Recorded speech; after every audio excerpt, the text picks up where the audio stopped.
I love Batman as much as any sane person, maybe more. I mean, he is my favorite comic character. But, I didn't necessarily love the Batman Chronicles Volume 1, despite the fact that it prints the earliest adventures of the best hero in comic book existence. But maybe that's because of that earliest adventures part. Bill Finger, the less credited creator of Batman, and Bob Kane were not expected to know the direction Batman would take. It's easy to see this in the issues this book collects, namely Detective Comics number 27 to 38 and Batman number 1. Batman's origin isn't originally told in his first appearance, and his city of operations is referred to as New York. Blasphemy! Batman lives in Gotham, some might say, but I guess only those that don't understand context would have that reaction. So the whole DC universe and the Batman mythos were obviously not created yet, but it sure is started here. Commissioner Gordon appears in Detective Comics number 27, and the subsequent appearances of Robin, the Joker, and Doctor Strange are telling signs of a desire to create a long-standing character and a world surrounding him. In that, I really enjoyed and could appreciate this book. The novelty and relevance to the modern pop culture icon that is Batman this book presents is priceless.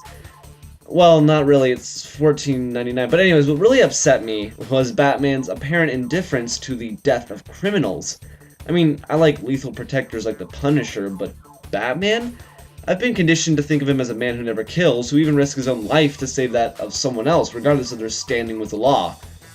Sure, it could be considered as a flaw, kind of because it is, but still, it's who Batman is. But that point I made earlier about the unknown that was Batman's success and continued development still applies. That direction obviously wasn't taken until later, and it's really just more realistic that one dedicated to stopping crime would not move heaven and earth to save a criminal.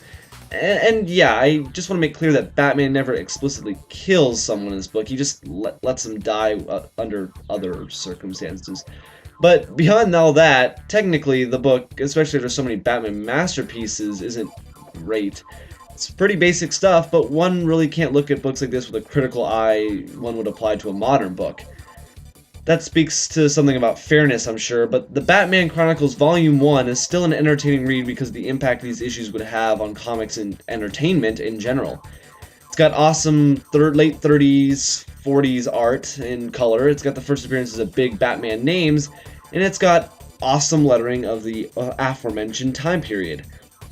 I guess this book could be described as neat, but also as necessary. A different kind of necessary than can be applied to this wheel. Sarcasm, because it's not an effective way to kill someone. Oh well, I guess I should give up that dream of being a comedian.